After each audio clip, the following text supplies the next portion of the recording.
Alright, welcome back to another Madden Ultimate Team gameplay today. I do want to thank you guys from the bottom of my heart for coming to give the channel a view, but this is a 100k subscriber match against the close friend BMQJ. This is our first time playing actually, so I will leave his PlayStation Network name down in the description, and if he does have a YouTube channel, I will leave that link also in the description and the annotations at the end screen, so that you guys can click on that, maybe give his channel a view, or even if you just want to message him and play him sometime, I will leave that down in the description just so you guys can give him a shout out or anything. But this video, I want to touch on a couple of things, and it mostly won't be too much of a rant, but more of along the lines, I just want to say some things back to you guys just for me. First off, I want to speak upon thanking you guys for coming to give the channel a subscribe, a like, a view every single day, or whenever I post comments, or not comments but content. But I just want to thank you guys just for coming to view the videos, the live streams, everything. Every single little thing matters to me, and it makes a lot of difference just from me looking at it from a standstill of me actually producing videos and editing the content and doing all this for you guys. So I appreciate you guys coming to give my channel a view and doing all of that. So another thing is, if you could share or just tell your friends to come give my channel a view. I know a lot of people watch Toke and everything. I know he's been busy lately with his kid, and I figured why not start up a YouTube channel myself. So if you guys do want to share my channel and share it with your friends or do anything like that, I'd appreciate it. If not, that's fine. I appreciate what you guys are doing right now, as I said, and I want to thank you guys again. But another thing that I also want to speak upon, and this is where you guys can leave your opinions down in the comment, or whether you guys agree or disagree. But I feel like this year in general, they just had like a team meeting and they just sat down and said, hey, let's see how much money we can get from these guys this year. But the reason that I'm saying that is because the promos this year are so heavily weighed upon with the fact that you have to spend money to get certain sets done. And if you want those, like, I remember like the Herman Moore, or especially around Christmas time, that Randy Moss that just dropped today, as this video gets released, it will be the day that that Randy Moss comes out. So if you didn't have 150 moments just laying around from buying those bundles or those packs, and most people don't, I'm pretty sure about 90% of the general population didn't save their moments because they weren't expecting a card like this to come out. So they put them in the Ghost of Madden, and then on top of that, what they did today is they released the Ghost of Madden as the topper. So Ghost of Madden price dropped and the market dropped even more. And the thing is, most people are trying to buy those packs and pull those packs just to get that Randy Moss. And on top of that, it's not like they've never been struggling without money, because EA's never been known to not have like a good revenue or a good profit income from the real end of their games and their content. It's not, I'm not saying that EA is this godlike, this perfect company that doesn't ever have their downfalls or their setbacks, but I'm saying for the most part, even if they didn't do all of these promos, all the money that they would rake in from Team of the Week with how good the pulls are, at least have to have some kind of differential between the revenue that they rake in just over promos and the revenue that they rake in excuse that, but the revenue that they rake in just from the Team of the Week packs in general.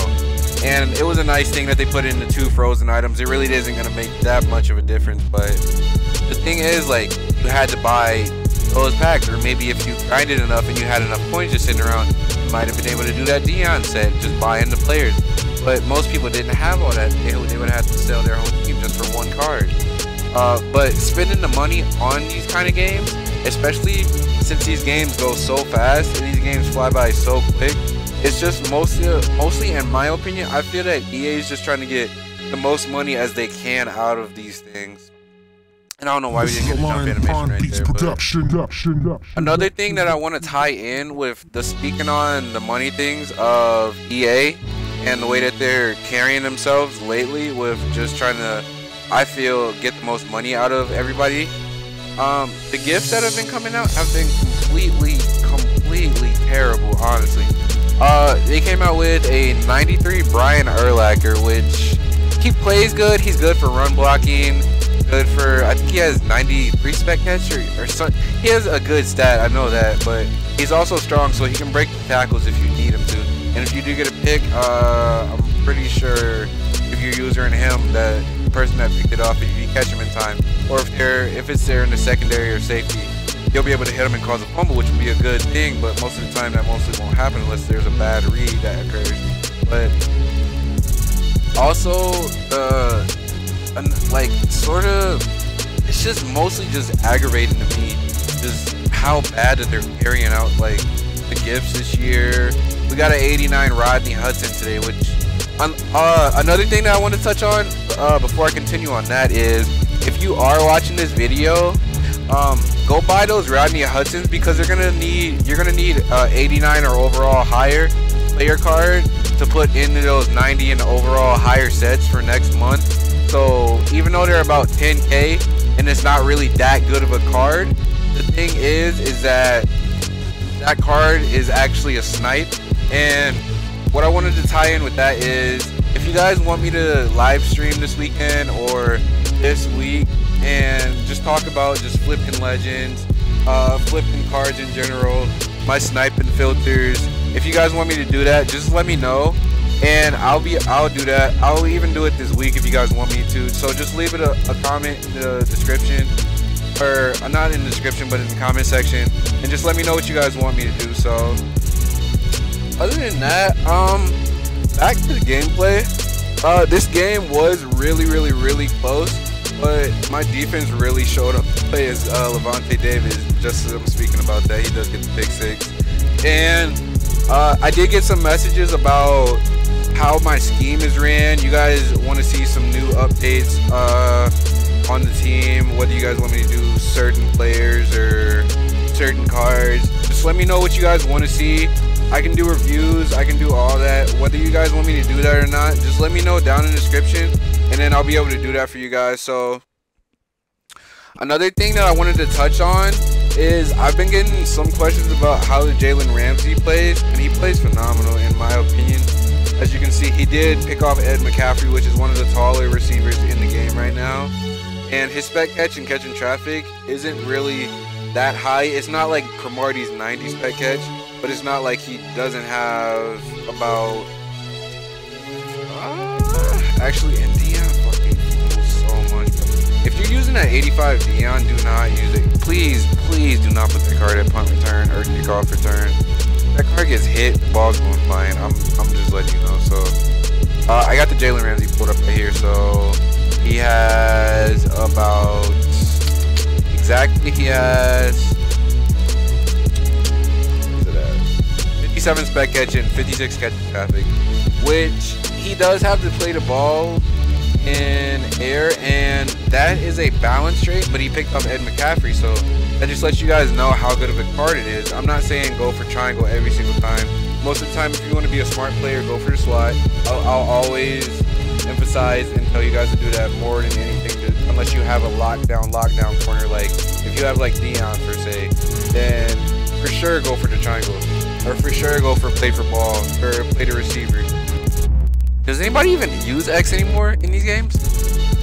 I think SWAT's the most used button, especially on pass defense. But just so I was ragging on Dion, that's one of the good beneficiary things about having that kind of a card. He can get loose and he will score a touchdown every now and then, just on kickoff returns from his speed and his looseness. And another thing that I noticed, I don't know if it's just a patch update, or maybe if I didn't notice it all year, but just one of the things that I noticed is that, say if you're using like a Dion card from a Cam Chancellor card, some of the other games you wouldn't be able to notice the big difference from those cards, like how heavy they are.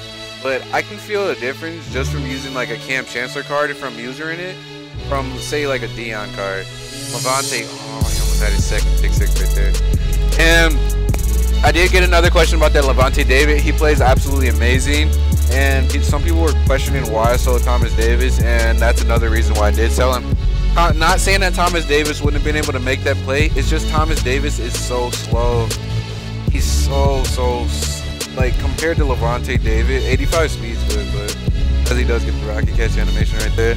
But 85 speed is good on the outside, especially if you're running a 3-4 like me, or if you're running a 4-3. The reason I run a 3-4, also I did get a question about that, is because I like youre in my outside linebackers because my 2 middle linebackers are coverage linebacker Keekly, and then I do have Jarrell Freeman. So another thing is that the scheme that I run is based upon just the things that I normally play with and the style that I play with. As we do get a pick right here, don't test it. But some of the things that I did notice with the patch update is most along the lines of just the game just feels so much different. And for some reason, I always get kicked out of the games in the server for some reason. I don't know why, but Amon Green gets laid out right here, and all we needed was the first down. But I feel like that's pretty much everything I wanted to touch on upon this video. But I'm just gonna put some music on and let the commentary roll. Not the commentary, but the gameplay roll. So if you guys want to see me live stream or do anything, or if you guys want to wager me or anything, just leave your name down in the, your name as in your gamer tag or your PSN ID down in the comment section, and just let me know. Other than that, thank you guys for coming to watch the video, and I'll see you guys probably tomorrow or later on when I live stream. Appreciate it.